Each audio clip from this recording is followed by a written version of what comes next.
ozomona nyonso wana bandeko na biso ba cracher likolo na yango. Congolais nyonso azelaki apprenait que c'est l'alternance politique. Kabila a géré Mboka pendant pratiquement 18 ans. Yebisa na village Joseph Kabila c'est négatif. Ceux de tout ça là allusion na combat politique à IDPS. 36 ou 37 à 18. Les équipes pour la nomination, bokema na élection bo pambo ko quitter. Fayo la liebino. Chadar même à liebino. Ba nommer bino. Quelle trahison lelo bato yo biso to bengaki ko bino biso na bino to bundaki ko to benga na ba Rwanda to benga de façon na bonga biso. Lelo bino boye que non botika bango ba partenaire politique. Félix Zozo Kanga. Sois courageux aux amants à Mobali, c'est pas la fin du monde. Dépose ta démission. Ça, c'est la honte. Donc, au moment où on a pu y organiser une élection, le président de la République, vous avez 22 ministères. 22 ministères. Vous voyez, vous avez 44. Vous avez des unité, vous avez des unité. Donc, vous avez un tapis rouge dans la signature. Pour les restes, ça ne te concerne pas. Et puis plus loin, ministère de la Défense, budget, finances et autres. Donc, un ministère clé. Ils ont beaucoup à Kabila. Ils ont beaucoup à Kabila. Ils ont pouvoir de pouvoir. Félix a commis parce qu'il a été nommé. Kabila a nommé Félix président de la République. Vous comprenez? Un président étiquette. Oyo, de comme si Benga Babi que non, Elingi Yapamba. Donc il n'a pas la décision. Azan a droit à décider, il a décidé sur un dossier. Tant que Joseph Kabila Zawa, na dossier na démissionné. Na démissionné mais na se retira parce que concret ça la raté. Na se retira nanga en bonne et due forme et ça la va passe. Bazanga mutuloko langa et na rappeler que je suis le premier journaliste oyo alingi ko contredire nga aya. Oyo na sala et na banaka ko sala idéologie ko sala émission na ba parlementaire debout à IDPS. Na tambola na ngona ville à Kinshasa Mobimba, ba Congo, Équateur, les deux Kasai, Bandundu. Je suis les premiers journalistes pour na idéologie. Donc, bazan leçon en pesa maté. Naïbi bango très bien, baba aventurier ba rêveur. Tala lelo yo, boya Kabila mesa moko. Muto abomi bato. Muto yo, nazo ba lisolo 2016 biso na kan church na kasho na butu wana ba roquette beta na permanence à IDPS bato ba kufa. Bato ba kufa est-ce que Félix c'est qu'il a dit ko s'incliner na ba bato na nécropole. Est-ce que c'est à visiter ba famille ba victime?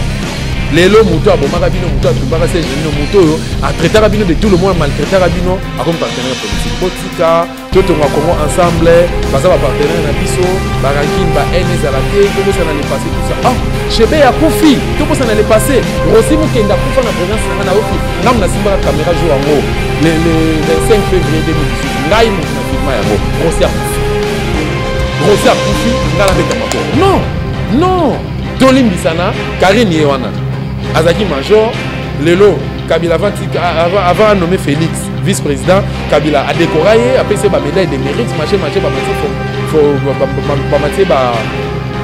fonction, et puis sur le cortège, il y a Karine Wana. Mais puis sur le cortège, pour pas payer cette opportunité.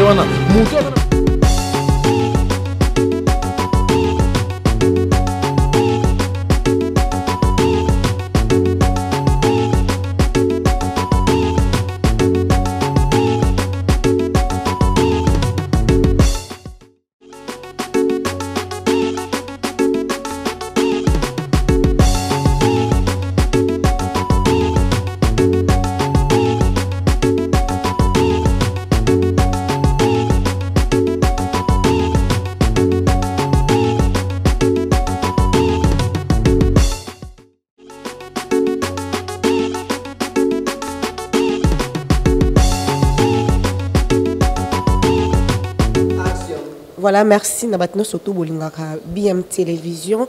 C'est déjà la vôtre Binez Mbemboula Mbemboulation. Le dans la présentation émission yo. Naebi ke bon manqué ngai trop. Nazu appel et belé. Nazu Binez ozo manqué bisozo mon na té ezalé par rapport à l'ikamo na banda sala. Mais nazongeli bino bon mon na Binez amno bolwa bonza kwande Bolingaka toujours.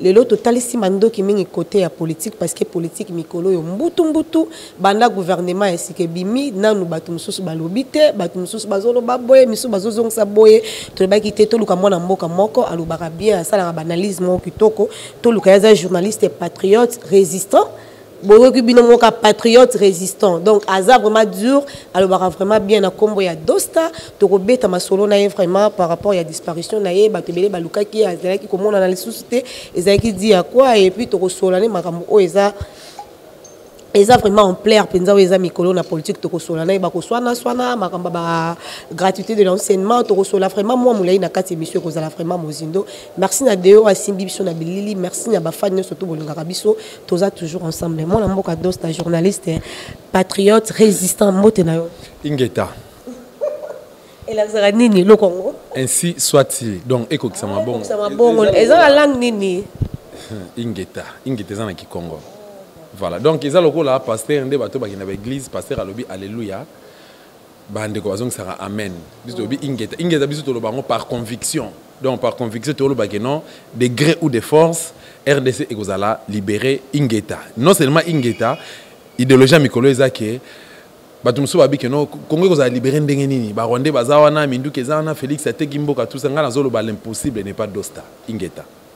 Voilà, ingeta biso so futo tcharaboye. Voilà, makambo eza pendongo bato musuku bazana bandika, bato musuku bazana ba ingeta, donc mutu na mutazana makamuna ye musuku nazana ba mvuluzi, mutu mutazana makamuna ye. Avant to kota mozindo ya masolo to memelo lelo et moi na mboka doste sala ki moi tant moko za komona na tete éviter disparition de zaki ya nini. Batiaki yo gomet na liboko, ozaki caché quelque part to zaki nini. T'es bon, effectivement et tungisi même famille nanga donc même amour propre nangi zaki blessé, zaki très touché, bandeko ba soutenir Dosta, ba Dosta parce que Dosta zali moko ba valeur. Il y a République démocratique du Congo donc hormis ba diamant, ba cobalt, ba cuivre, ba uranium et tant d'autres non cités, na mabele tozan nango oyo etondan kita. Boza pe na valeur moko comme nango Dosta, journaliste et patriote résistant, na zaki victime ya enlèvement, na date le 9 août il y a mois passé, bandeko ba na pouvoir côté Kamboka papa Rwandais balobi état de droit en tout le monde a action sur le terrain tout le monde a le contraire nazaki incarcéré quelque part et nasalaki kaka je crois 24h30 et par la suite na aide ya structure moko eza na place bundana na nzambe mpungu o atelemaki na balosambo tozara nango donc voilà prière ba jisi ezalaka lokola parfois bon odeur na miso nzambe Bako osangelo te parce qu'il n'a qu'un esprit supérieur les colonnes à bango basanza kingai et tant on a bimi j'étais casé quelque part pour des raisons de sécurité et puis tant moment ekoka kingai on a réapparaître réapparaître tout le monde lisusu soit chair et os et tout yeba raison politique à dos des alaganines parce que tout le monde a ozo bundozo leka obundela kaka kozwa poste pour poser moyen de vivre sous soit mieux to bundela rande pepe pesa biso dans nos raisons politiques non avant to kota masolo mususu combat nangai eza par rapport à injustice oyo ba imposer biso na kati mboka o totala justice d'abord ya mboka na biso ba ke justice élevera nation et puis injustice ekoisaka nation mais raison ya combat nanga ya liboso totala na RDC na justice à double vitesse ngai n'époque maréchal nazaki mona moké nazaki vraiment mona papa nanga azaki na kati ya armée zaïroise au tobengi force armée zaïroise a travaillé qui à un moment donné tant après le 17 mai 97 papa na nyonso elekaki aki finalement baki kozonga baki kitona na armée ya AFDEL et puis finalement na mona ki injustice oyo donc lelo to subir ça fait 22 ans injustice moko boy donc justice pour les riches les pauvres pour ceux qui sont au pouvoir ba bazana majorité donc allez-y comprendre na mona ki ça ne va pas donc il faut vraiment qu'il y ait quelqu'un n'est une époque à chaque époque Nzambe avanda kotinda avanda kobimisa mutu moko donc abimisa Moïse abimisa ka Abraham n'époque na ye abimisa ba Eli ba Élisée abimisa ba David ainsi de suite lelo abimisi Dosta tant oyo olingo lingate ezate un Dosta Nzambe abimisi ngai po na sauver mboka na ngai Congo démocratique ne fils que n'apport na ngai intelligence engagement intégrité na ngai et puis voilà quoi donc na un apport na ngai pour la libération mboka na donc raison combat na ngai bref ezali par rapport il y a injustice oyo ezoko rené na mboka na biso la fali na telema pour na loba non na ba occidentaux non na ba okipa non na ba collabo pour na bien-être ya République démocratique du Congo. Voilà, merci beaucoup mon amboka Dosta ozo ya na biso penza kitoko lelo batno sozaki na matoi pasi 100 jours boyena boy lelo to ko mona gouvernement ko bima et ba ko nommé Sylvestre Ilunga papa na biso batie na lokola premier ministre ya mboka opa kamba biso to ebite ndeko Dosta na likambo Dosta ozo sala lecture nini. Premièrement ele on a koloba ezali crime contre la République démocratique du Congo crime contre ba victime ya combat au biso to bunda o ba Mamadou Ndala ba général Baouma ba général Mbunza Mabe, crime contre colonel Mamadou Ndala plutôt, Floribert Chebe, Daniel Boteti, Docteur Soso, Gangale, la Jos Dibiu, Thérèse Kapangala, Rosimu Kendi, Natangi ba victime nyonso, ba fausse commune, ba bandeko nanga ba Congo na ba Congo, phénomène Bundi da Congo na février 2008 et ça 424 corps il y a une charnière à Maluku, tout le fausse commune à Maluku, fausse commune ils ont mboka ba Félix kuna oyo aza incapable même ya redéfendre bandeko ne ba kufa même bandeko ne ya Kasai, ba fausse commune ils ont na est mboka na biso, ozomona nyonso wana bandeko na biso ba cracher likolo na yango. Congolais nyonso zelaki apprenait que c'est l'alternance politique. Kabila a géré mboka pendant pratiquement 18 ans. Il y a un village Joseph Kabila ils sont négatifs. Ceux de ça là allusion à combat politique à IDPS. 36 ou 37 ans de lutte. Ils ont pas souka na nomination, bokema na élection, bo pambo kokité. Fayo la liebino. Chadar même à liebino, ba nommé bino. Quelle trahison. Lelo bateau yo biso to bengaki obino biso na bino to bundaki poto benga na ba Rwandais, to benga na occupation na mboka na biso. Lelo bino boye bolobi ke non botika bango ba partenaire politique. Bomoni biso to ba imbécile na bino.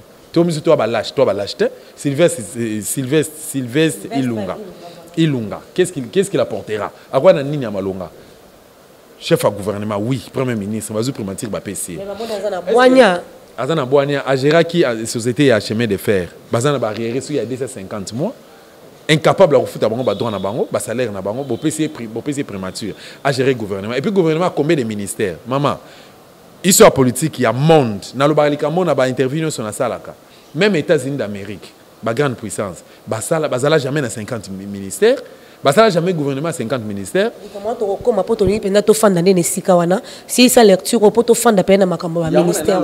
En un mot que naza na chance européenne sa bangote, basala mama ndenge na bango mais base la lumbe lumbezo comme la bango biso libérer mboka au Congo. Moi mboka dosta tomoni 44 ministères na FCC et puis na ngamba cash toyo komona lokola 22 ou 23 ministères mais totali mopanzi pe pembe totem to mona ta mutala muka morote na kati ya ministère to ebite soki likamne zo leka kuna. Bon il y a on a dit que ngana place à Félix, to ngana place à IDPS. Premièrement sur na gi membre IDPS na ngana démissionner. Deuxièmement sur na gi Félix fa ki na limu ata na mokili. Na melata sid na kufi. Félix zozo kanga. Zoa courage aux amants à Mobali, c'est pas la fin du monde. Dépose ta démission. Ça c'est la honte. Donc au moment où on a organisé une élection, président de la République, aux Agara, on a 22 ministères. 22 ministères. Bah voisin bazanango 44. Aux autres sont nités, aux généotés. Donc ils ont un tapis rouge na signature. Pour les restes ça ne te concerne pas. Et puis plus loin, ministère à défense, budget, finances et autres. Donc un ministère clé. Ils ont beaucoup à Kabila, non? Ils ont beaucoup à Kabila. Mais ça sur pouvoir te cause na maboko ndenge ni mwana mboka. Ils ont pouvoir Félix a commis ndenge parce qu'il a été nommé. Kabila Ndala nommé Félix président de la République. Vous comprenez? Un président étiquette. Oyo bande comme ça benga babi que non elilingi ya pamba. Elilingi ya pamba. Donc il n'a pas la décision. Azana pouvoir, azana droit à décider, il y a décider sur un dossier tant que Joseph Kabila zawana. Donc ndenga zawana avant à traiter dossier moro X to Y. Ateza na inère du matin benga Kabila viens ngai politique nambe.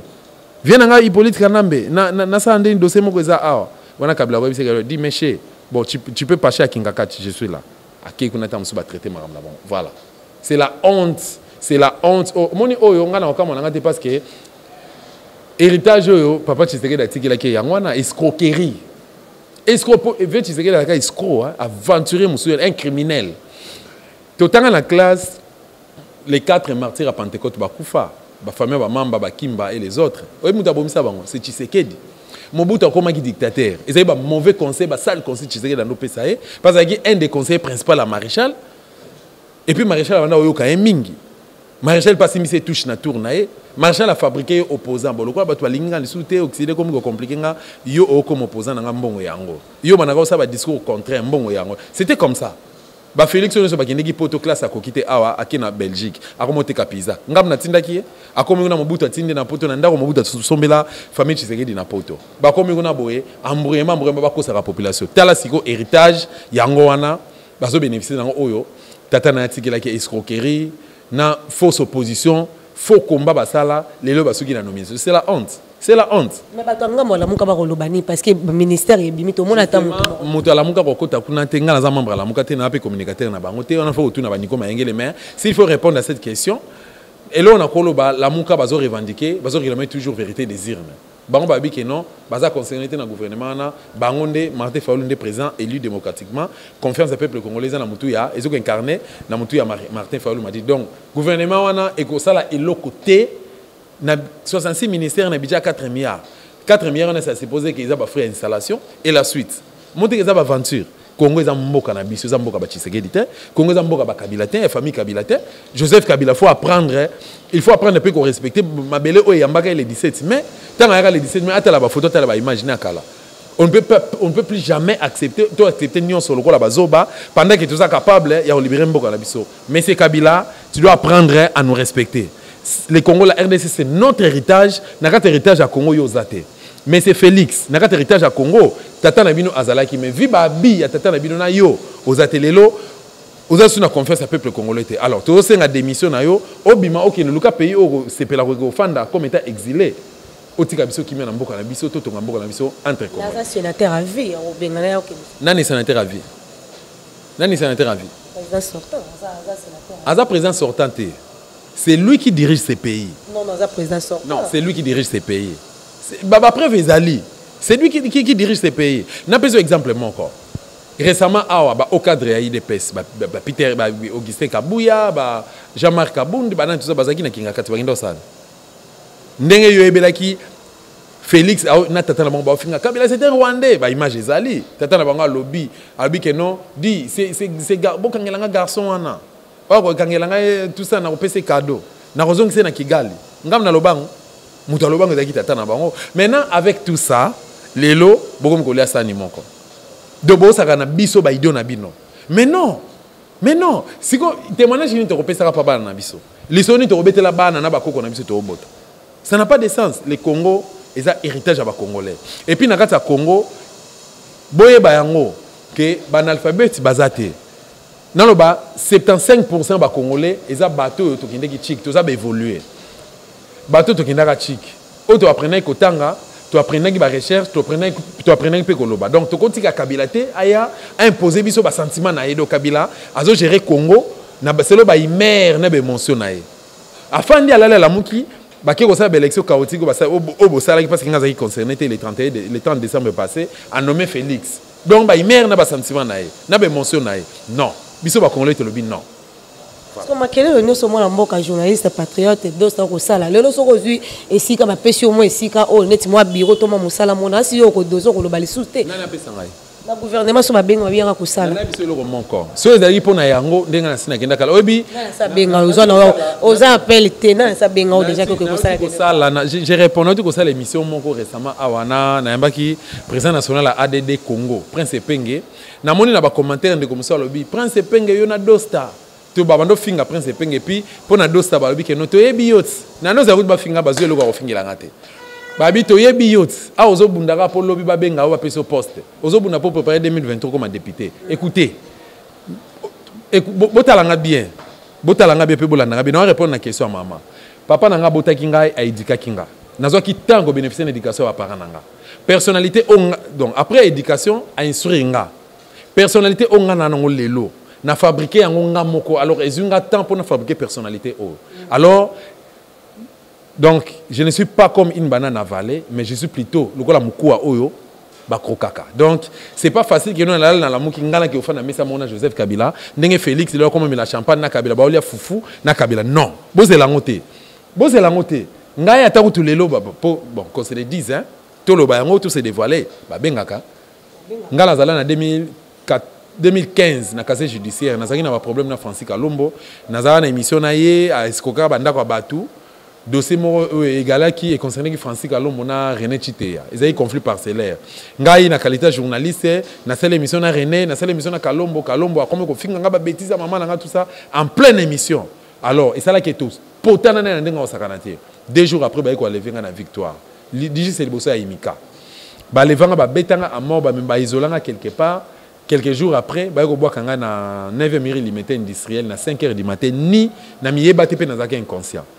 Et tango ba famille na ngai ko zwanga bamemi nga na hôpital après traitement nazolo bana octobre 2014 s'il vous plaît famille dans ezwi nga na ke nazwi ba traitement esili kozonga na reprendre musala na nga boye ba leva ngai casier judiciaire oyebi na casier judiciaire mamunga ba yebisanga balobi nanga soki olingi au travailler librement lokola baninga na yo ya presse ya corporation il faut ozala na bakor na biso c'est-à-dire ato kiti une équipe non terrain au la reportage ato filmer ba soda ato filmer ba policier ato côté sika ba côté raté to ko encadrer yo to ko protéger mais to kanga honte donc conditions za mon ko ndima o collaborer na biso mais on appelle ba peuple diaspora et ba ebino parce que belé ba bundela peuple mais ba ko comprendre na souka ba collaborer. Je suis en train de dire je suis en train de parler que ngai na journaliste abukanga lonzote ce que zaki pona yango et yaki 4 fois offre wana na ese ba ngina bike no pour mon Congo moi je mettrai point ce ça pour corrompre ngai bo corrompre corporation nyonso Bruno Tshibala premier ministre abenga ba journaliste engagé nyonso y compris Dosta boke na primature bo luka attaché de presse à Bruno Tshibala prochainement na otanga comme on n'est pas respect le quoi ça mutu quand même se comportera bien na respecter comme on a lelo na c'était ba benga biso nyonso ba journaliste engagé ba proposer biso que non tous à la payer na primature to chama ina vino. Je suis parmi des rares journalistes on a tellement qui na bino et puis na bima na kenda mais belé obino botala kana babukanga lonzo bakenda olia mbongo kuna ba musu Bruno Tshibala azofuta bango obe minako azofuta bango Kalev azofuta bango na yebi yango te ba proposer ba biso ngai na loba non na kokende te pourquoi parce que bon naza pauvreté ba parents nga ba edikaki ngai ba laksenga trahison te mais plutôt bah comment tisser de bonnes relations avec les gens. Comment ceux qui osent engagement au respecter pour qu'ils atteignent au bénéfice de des causes. Donc je ne peux pas trahir mon pays. Les lois comme on a écouté dans la liste noire rêve un jour. Histoire à Congo comment Milikola Libanga combat Dosta Nakat. Voilà, merci beaucoup Molamboka Dosta. Le lozo ba ke IDP c'est la fausse opposition et to yebi ke yo pose la na kati kuna. Lokola ba benga na kuna le comme fausse opposition. Nazalaka na kati na qualité ya nani? Ozalaka ba na ko mono pembe na IDP ozalaka wana ko kende ko travailler kuna mais le lozo zakali su kuna te. Qu'on se le dise. Bandeko bazana IDP na kati même Félix me connaît personnellement. Il me connaît personnellement. Tata na banga na travailler na communication ya tata na bango. 2014, 2015, 2016. C'est ce que je suis en train de dire. Nazalaki journaliste, membre de l'IDPST. Nazalaki attaché. Donc Nazalaki na carte de communication, il y a Etienne Sekedu Amulumba. Vous comprenez? Et puis bande quoi IDPS, ba combattre IDPS, bande quoi force à progrès IDPS. Pour des raisons de respect na otanga ba kombo na bango parce que ngala bango, il y a pas photo, il y a pas match. Mais seulement qui ngala ki ko retirer en mois de septembre, émission Ekota avant le 19. Le 19 septembre 2016, Moïse Monidela, un certain Badi Banga, un certain Tshibala, ou Bruno Teme Tshibala Moussousou, député national pour le compte de l'IDPS. IDPS, tant qu'on a IDPS, c'est qui manque. Nation ya relais concerne Abisso ou ya RFI. Tout ça qui va victime d'arrestation. Sora Martin Faoul de bomona ba photo na ya dos tapé zali so lingi photo na opesa yo eza na ba téléphone nanga so roti na internet beta kaka kotaka na mail nanga to même na ba Facebook tout so komona yango ozo comprendre nga na lala likola bibembe na kanchach.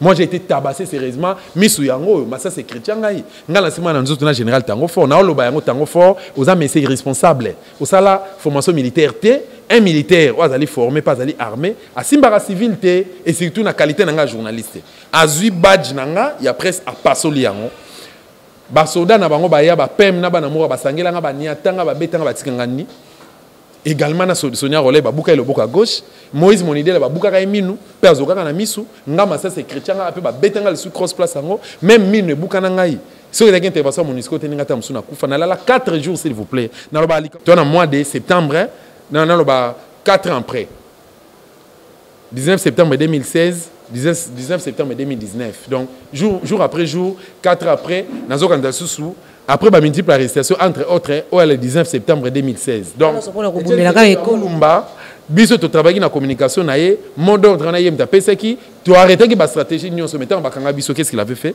c'est par là na kati ya prison et ya cachot ne ba ki ko souffler nga ba bi ke non na minute oyo Tshisekedi dazana Kabila ba solola tant na bimi na cachot tant ba MONUSCO abimi singai ba ko kanga lisu na même année cette fois les Zaki, dans le mois de décembre, tu as la carte rouge. Le 20 décembre, Zaki, na casier judiciaire. Colonel, un certain colonel, moko ba moura. Ndazo ya na zo ibisanga bike non. Bino bozo bulanda ba politicien, bo ibisor na bino. Lelo siko yoza ata lete ozana. Ozamo na biso ça nous fait très mal. Ici vous appelez ça ordre to bomio, histoire na wesile.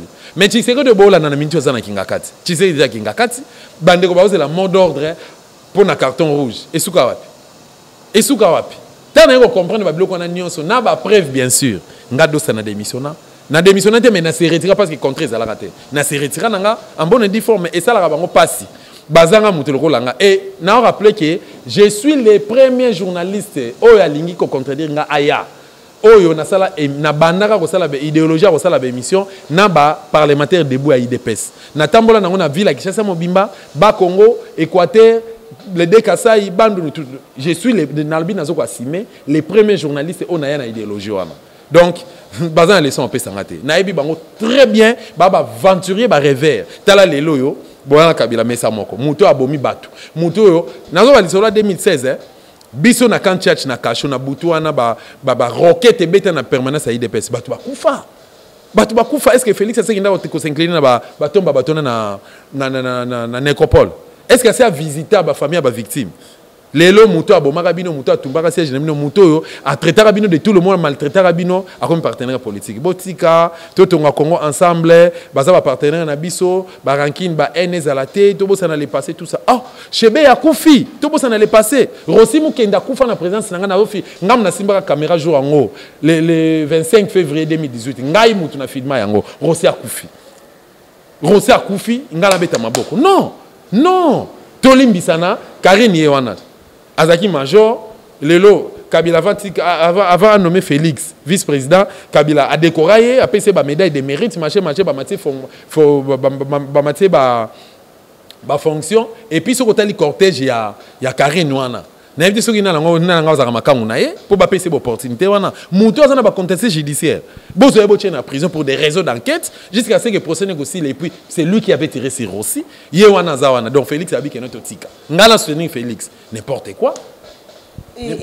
Idole politique non ils idole politique n'a pas raté parce que na Congo tous na ba idole té. Tous na ba politicien té plutôt, tous na ba politicien té, tous na plutôt na ba opportuniste. Autant que la Franck Diongo obiso ba dosa to bundaka to yekela mawa. To bundela Franck Diongo wana to yokele mawa ngai na tavi na péril na cour suprême si je m'en souviens bien. Franck Diongo bazo transfuser na gauche bazo ko percevoir na droite que kosu ba makilane za kilokuta. Oh mais avant kosu ba to mona ke ngona ba image mwana mboka dosta to mona ke ngona ba image. Na sali sao. Franck Diongo je koko mulumba o muswana nani Eugène Dio Mindongala. Ils ont un produit moro boye, nana bebi sabatute, banduka corps médical bako contredire. Un produit na soki omeli yango. Oko sanza makila, soko lingi ko boka soya makila, soko lingi oko suba makila, tout comme peut ko sumba makila. Produit na et ils ont un effet secondaire té. Mais ba pesa rara, ba directive car que non seulement melango folia, faut hein, au salement provision, o tché plein na libum, hein. Mais nazo ba no makamonga na yebi. J'ai koko jour abimaka na prison no suba makila. Jour abimaka na prison ki mabamba non. Siko makilango wando subesili kawana. Franck Diongo, je suis malade, mon petit dos statue est là, tout ça. Bah je nous n'ai fonctionné, même mon sexe, j'ai des problèmes là-bas, j'ai des problèmes à la tête. Et mon moutango mon asso beaucoup de naka cellule nae abetio mamboko bozo seka. Ils ont aventure. Il est vrai qu'Azaki torturé sérieusement. Azaki torturé sérieusement par Bamoura et à un moment donné, Azaki vraiment malade. Mais maladie oya belaki eza ya osuba makilate. Eza pe osanza makilate. O ezaki vrai ezaki oya cour suprême. Bazo transfuser ba percevoir ouais ezaki vrai. Mais talent réaction na ye même ezaki vrai mais ezaki na degré. Oyo batu bakanisela yango te na yebi ke batu nyoso bolimbisa nga boyokela ka mawa. Mais jour oyo président à cour a tranché na dossier na ye ke ba condamné à 5 ans de servitude pénale. Talent réaction muto ezaki malade. Bozo ba image na botala.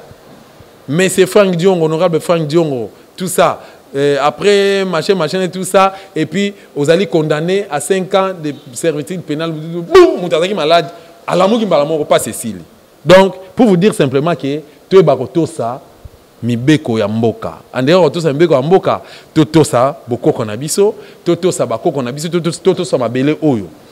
Oh, Musée Laurent Désiré Kabila, bien qu'il aventurier, mais phrase à ma lame, ne trahit jamais.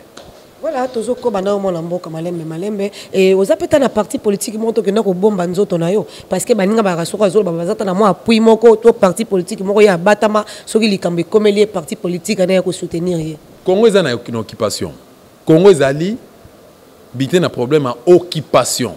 Vous comprendre pays où ils ont une situation et pas traverser la situation à boire ça la politique ça la résistance. Tu peux t'imaginer que ba parti politique histoire politique ya Congo nga oyebi nga za mon akomi na ndako tamso na fandi boye ce ba stress bandi ko betanga na belaka parfois ba tension na ngema takati na ba 23 21 22 23 de l'école pour na souci mboka charge à Congo et comme peser sur nga vous comprendre pays mon côté na monde des 50 partis politiques na bien mon côté nazo rappeler les sous que nous na auto sala récemment na zaki na entretien Alain Akwala Azali, ministre d'État, il y a la République du Congo, il y a Papa Sassou, président Sassou, Papa Denguez.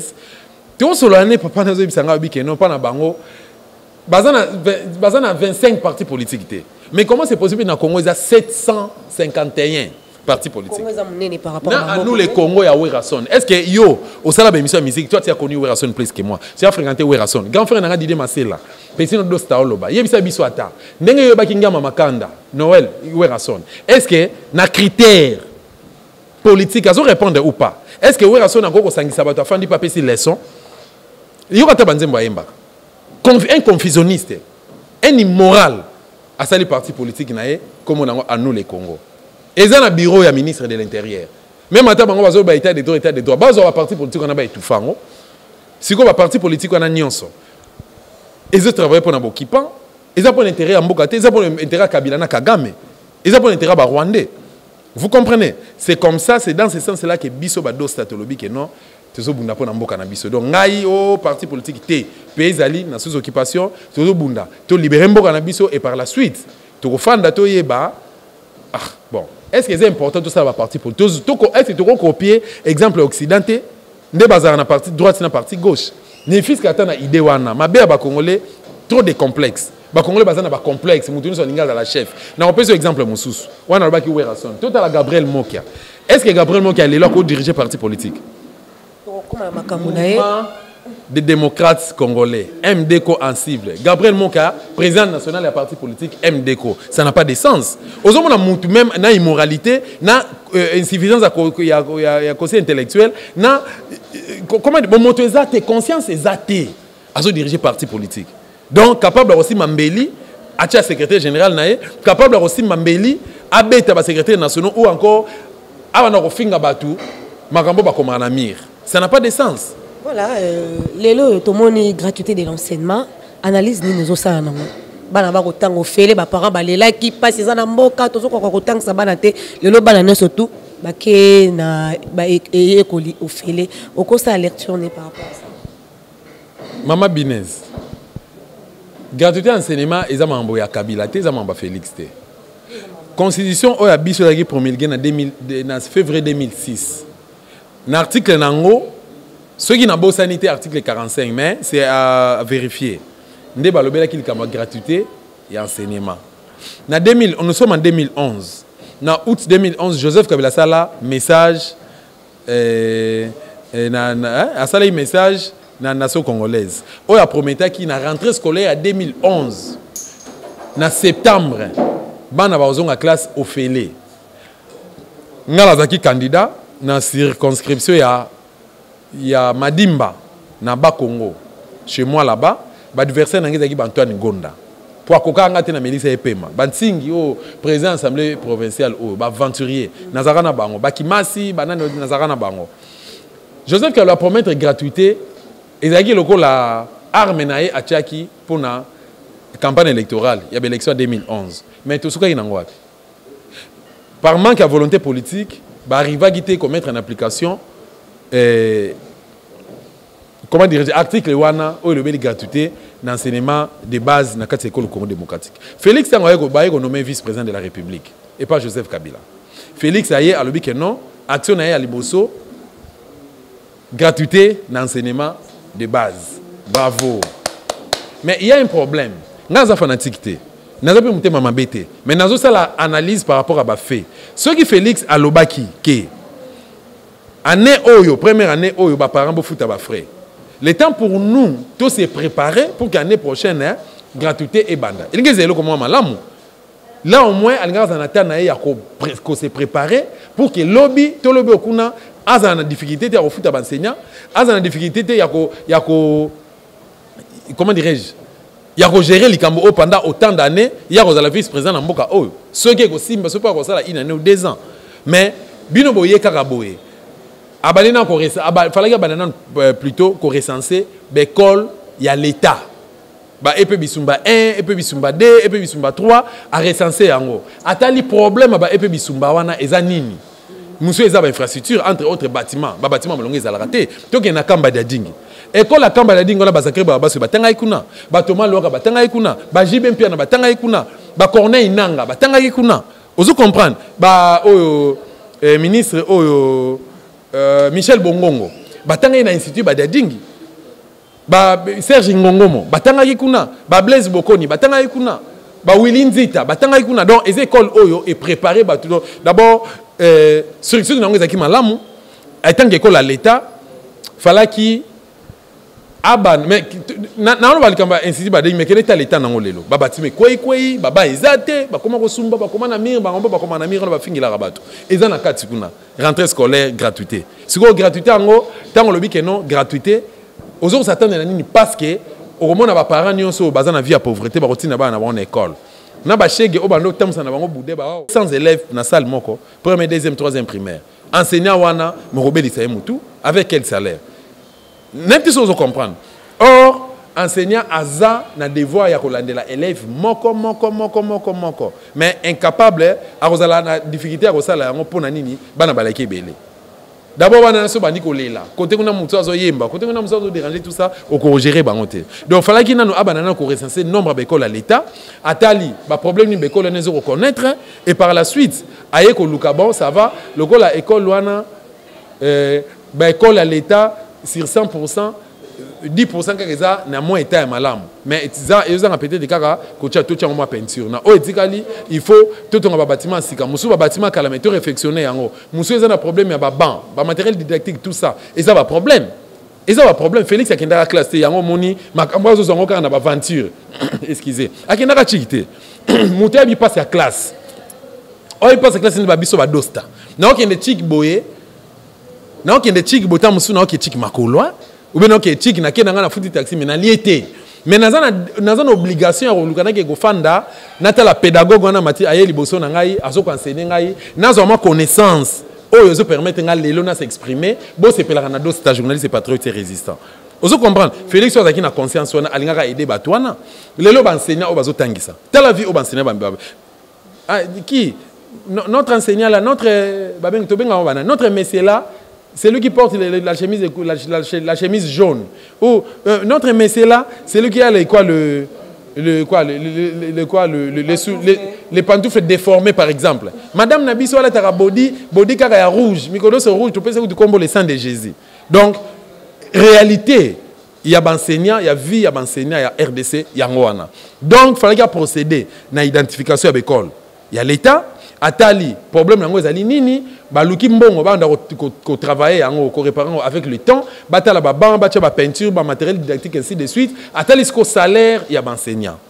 En dehors de ça, l'école conventionnée catholique protestante et autres, azu a identifié bango a sololi na bango parce qu'ils est à l'état et dépend de l'état. Il y a mis ça à l'école privée. OK, ne fils qu'on proposé bango par exemple na Lupio, to l'école mususu. Oyebi si bango bi kenobo ça va d'accord.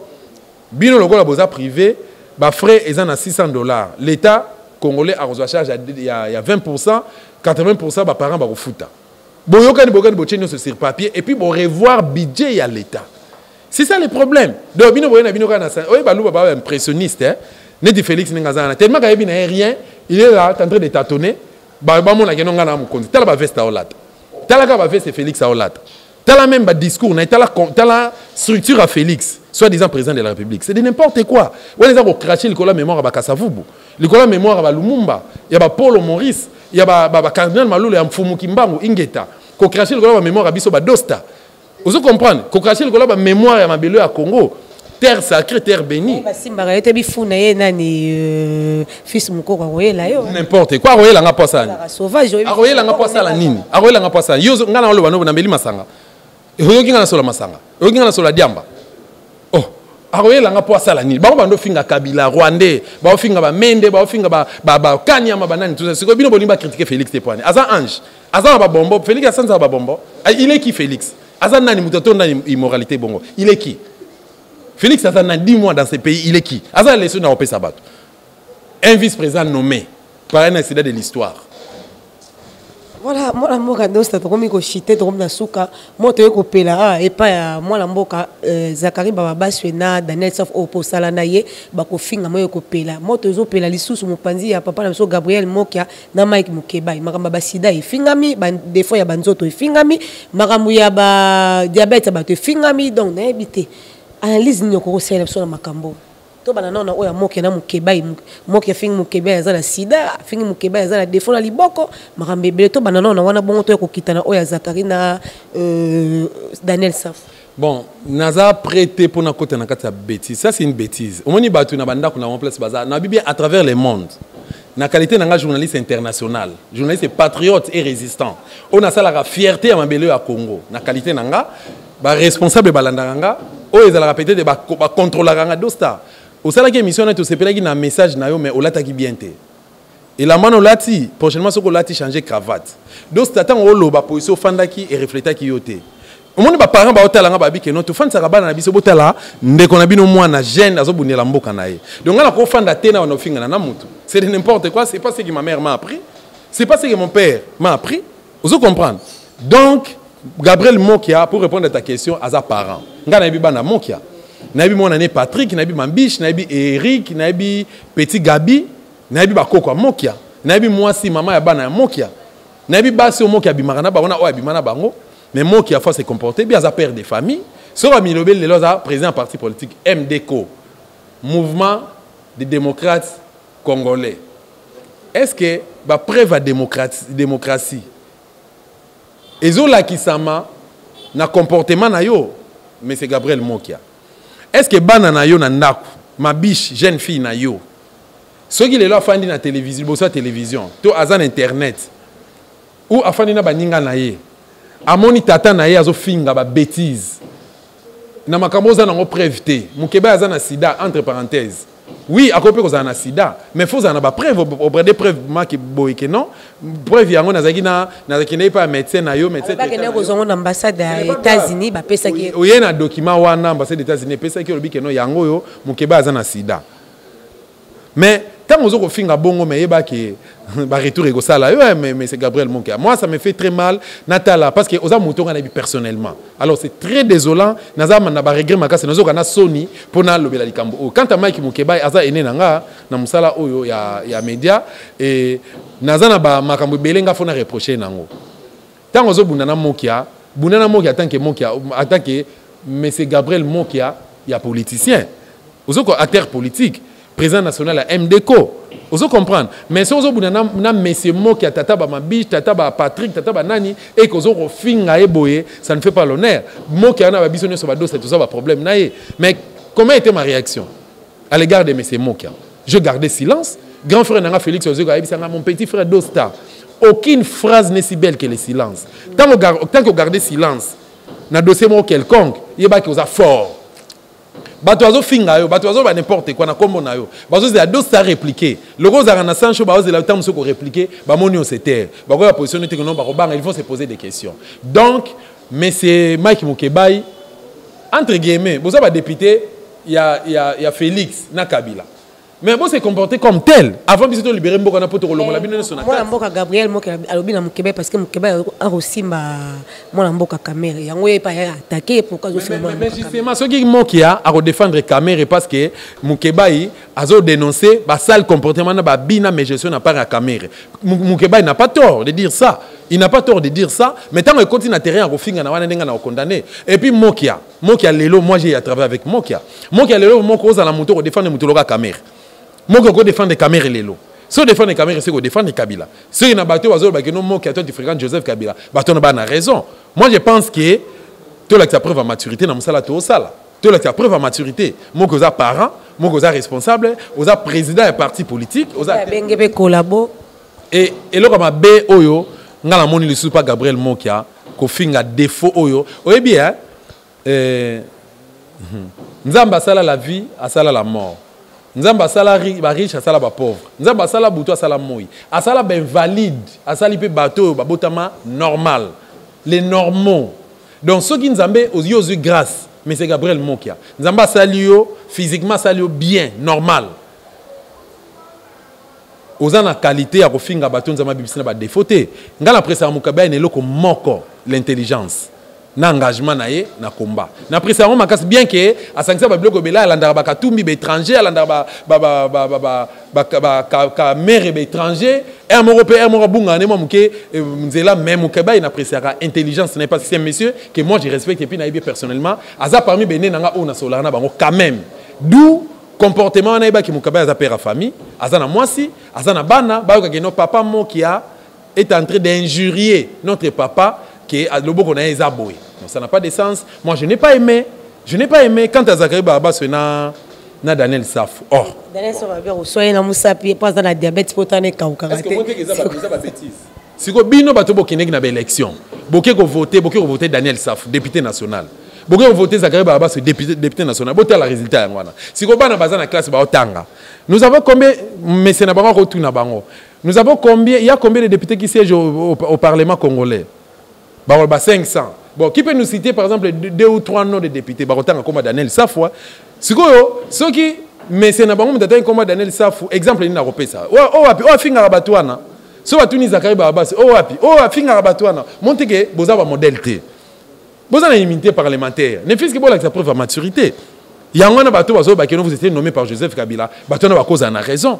Donc moi je pense que nana tango kota na danse wana teza mambota linga te sema qui n'a apporté conseil. Moi mboka sakaka za député honoraire il y a za lisusu. C'est pas un problème za député. Au lobby député honoraire mais député. On se comprendre. Et puis il y a certaines choses peut-être à la conseil les disent au tout ko quelque part que non ngana sala na sala na Daniel Saf nde ba bengana yo kuna. Ba be wande ko travailler na Daniel Saf mais simba te yo na ye zalaki mwa mbutu ndo longwa kuna. Ba simba te pona ki maele te lobango. Si je suis compétent. Si je jamais que ça la presse écrite. Nazalaka consultant, il y a avis d'appel, avis d'Afrique. Consulter un journal, avis d'appel. Consulter un journal, avis d'Afrique. Mais, natikala jamais que ça là et pas Daniel Saf. Naebi nanga pété organe neso zaranine. Naebi Daniel Saf journaliste point. Naebi te soka sala wapi, soka za organe, organe nae. Naebi nanga yango te ngala za journaliste parcours nanga mutuno sa yebi. Tanga ngala banana Afrique d'ici du musala o. Na tangiango kuna na silisi na bandiko exercer ngo kuna tout ça et puis na kozonga awa chaîne ali boso na travail na Congo ezali RTMV ya papa Archi oyo na respectera toujours papa mon papa respect ozo comprendre RTMV na bénédiction à papa Archi na bénédiction à papa Archi chaîne ali boso na sala yangwana alors pour les restes ça me concerne pas et puis c'est pas important mais chaîne ali boso na sala na Congo ezali RTMV na tikala jamais ko travailler na Daniel Saf so ki yem taloba ki yango aza ine na ngai mais ameka mpe ko rectifier yango donc ameka ko rectifier pour na bateau ba yebite bateau yo bazo ko interpréter ma comme pour maîtriser je n'ai jamais été travailleur il y a Daniel Saf jamais de ma vie. D'accord, merci Ozouen. C'est bientôt comme vraiment na souka. Autre que beloko moko que moi mboka Moïse aza étranger. Mais so aza étranger zo sani na lamuka parce que lamuka eza bana ya mboka nde basali lamuka. Na senga ngo pa ya Fayulu. Que Fayulu ozali fort. Omoni temps nzambe so ekoki na vie ya mutu. Donc temps nzambe so ngonga nzambe so beti ngo. Botikana sekata muke. En tout cas, Fayulu l'incontestable. Leader maximum. L'incontournable, l'incomparable. Fayulu soka telemiwana ba magasin onyo sozo mona face na biso ba bureau onyo sozo mona bato ba obima. Misala ekangam. Bato ba oteka ba bungisa biloko na bango. Oso comprendre pas accéder au Salema. Na ebisa Fayulu loko moko na lobi ki tout le monde peut partir. Bemba peut partir. Moïse peut partir. Moïse peut partir. Plateforme Lamuka, plateforme Lamuka eza ya peuple congolais. Lamuka est état d'esprit. Donc batunyo zata bazate yo soko zali to peuple congolais soko zali. Ata yo pe Fayulu okozalate. Lamuka ekotikala. Quant à Moïse Katumbi, Katumbi n'a jamais été congolais. Ce Gazawana c'est par un accident de l'histoire pas qui cop. Katumbi qui cop, batinda qui mission par Joseph Kabila. Katumbi ça la repousser à Lukuta. Yo on a charte à la mouka bozo le combat vérité des urnes yo zoya opposition républicaine. Le monte c'est non sens. D'où et là quand on le papa congolais tout font la mise mboka na biso ezali occupé zena sous occupation rwandaise. To bunda pour te libérer mboka na biso. To bunda pour te libérer mboka na biso. To boya comment dirais-je complot hein. Oyo ezo salema pona koteka Congo. Complot salema pona koteka Congo. To étouffer yango, to boya yango.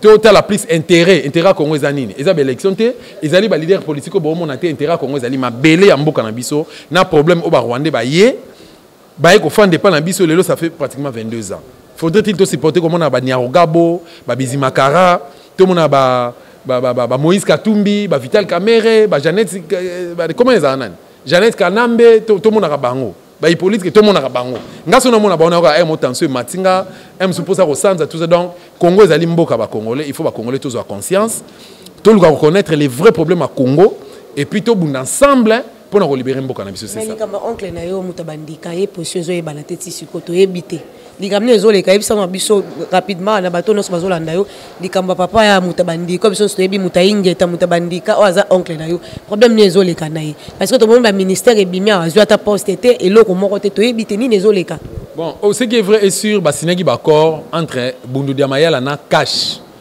ngai na combattre que eloko na me mwana ntemi a cédé a finira toujours il a fini plutôt par céder ba promettait que primature mais azu primaturité ba ko promettre 3 ministères azu en pété ba prévezali nouveau secrétaire général na ya oti ko expliquer nous bolanda on a dosta télévision boluka on a dosta télévision ko maloba nouveau secrétaire général ya Bundu Diamayala a oti ko expliquer combien bando zela na gouvernement o bazo 3 ministères ya on a osenga na mwana ntemi lelo mwana ntemi il n'est pas encore trop tard pour oser la monantemi ezaki mbongo ya trésor public té ezaki pe relation na kabila té ezaki relation na cash té est-ce que mutoloko la Félix à cause à chef nao a oza leader place oyoza Félix azo ko représenter ni yo oza licencié oza chimiste ozaki na mama yemo comment dirais-je o exercer ba fonction moko ya likolo pe ba fonction makasi au comité député national yebisanga cursus intellectuel à Félix ezanine. En dehors de sa expérience professionnelle à Félix Cézanne, c'est va Félix. Si vous avez tangango, yo ko vini na kat. Lelo ma mutoloko Félix akoma leader place yozo lingo kende. Mutoloko la caméra tonda na ba immoralité lelo lisola 15 millions de dollars. 15 millions de dollars on a ebungi combat caméra. Un serpent, un autre serpent, un immoral. Caméra aza sérieuxité.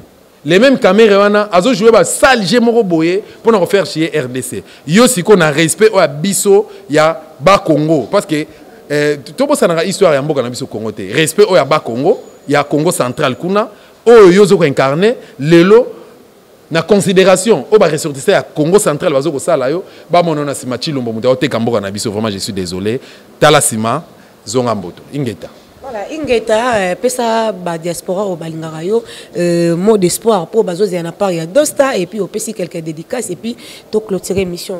Te ba dédicace na ko pesa ngo te lelo pourquoi parce que mboka na biso eza vraiment na maboka bapaya qu'on se le dise. Bato ba soutenaka na musika ko pesa. Na pesa ngo mbote, na pesa ngo bato ba soutenaka yo. Mutali boso ba soutenaka business. Mutali boso abenga ki dosta bi ke no ko décevoir business te. Na pesa mbote mon frère, mon vieux, mon aîné, na pesa mbote belé, li passa nanga, na zaka li passa.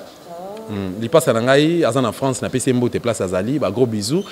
Madame Adonis Ladostina, na PC Mbote Belé, partenaire officiel à Dosta Télévision, Madame Catherine Ngwanda, na PC Mbote Belé, na ba résistant Nyonso. Vive la libération de la République démocratique du Congo. L'impossible n'est pas Dosta Ingeta. Voilà, merci beaucoup vraiment la souka. Et ça l'a bien ingeta, ça l'a bien. Ouais, la tala sous théâtre mon amour les bateaux tout ingeta on a théâtre mon kalabongo. Voilà, merci beaucoup. Ils allaient que mon amour kadosta, c'est bon. Bon mon akaye bon banda comme mon amonaye na BM télévision vraiment. Donc tu as dit que yamba est soigné par rapport ma kambeta limboka bon mon indire ni expliquer. En tout cas à propos Tony dans cette émission ça n'engage que l'émission, ça n'engage que l'invité. Ngana zalanga apolitique, n'ayika na micro n'anga pona sala vraiment musala na sir bossé. Na se retrouver na dosta azali journaliste patriote résistant. Voilà, merci beaucoup na Edoma Vazeki Simabilili, merci na Scapel Kandolo. Bonjour à maître Nico Maengele otozane pe pene awa et sali biso bien vraiment. Comment la sous maître Nico Maengele to rezoyer pe na BM télévision to tourner pe likamba Congo ezala nini selon yé. Voilà, merci to komi na suka ba émission bonanga vraiment ko boka batute ba mbote belé la bato no so ba soutenir kanga. Bye.